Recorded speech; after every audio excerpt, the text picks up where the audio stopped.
La scène que vous allez voir est digne d'un scénario de film d'action hollywoodien. Dans le rôle du bon, le vigile. Celui des brutes, les 4 compères dont le dernier sera interpellé dans la ville de Maroua.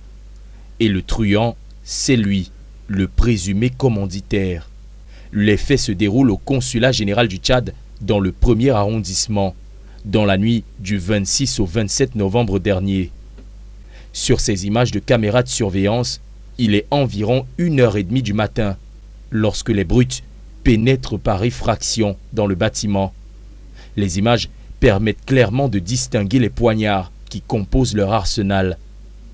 Quelques minutes plus tard, les assaillants forcent l'entrée et parviennent à pénétrer à l'intérieur. Le bon sera alerté par les bruits, mais ne réagira pas. Un retard de réaction qui va lui être fatal. Ils ont directement foncé sur le gardien qui s'était réveillé au moment où la porte s'ouvrait. Ils l'ont immobilisé, ils l'ont ligoté et ils ont maintenu un individu sur le gardien tandis qu'ils faisaient leur opération. En tout, le bon recevra 5 coups de poignard des brutes.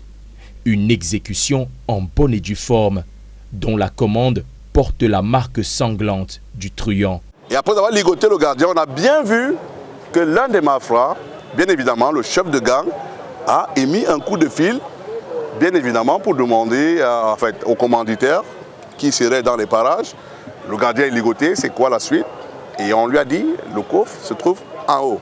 Au total, la somme de 28 millions de francs CFA sera dérobée et le vigile laissé sur le carreau.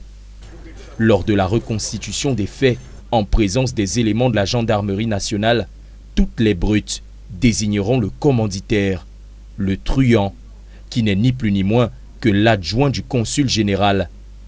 Ce dernier aura bien du mal à s'expliquer sur les faits qui lui sont reprochés. Écoutez, je vous pose une question simple.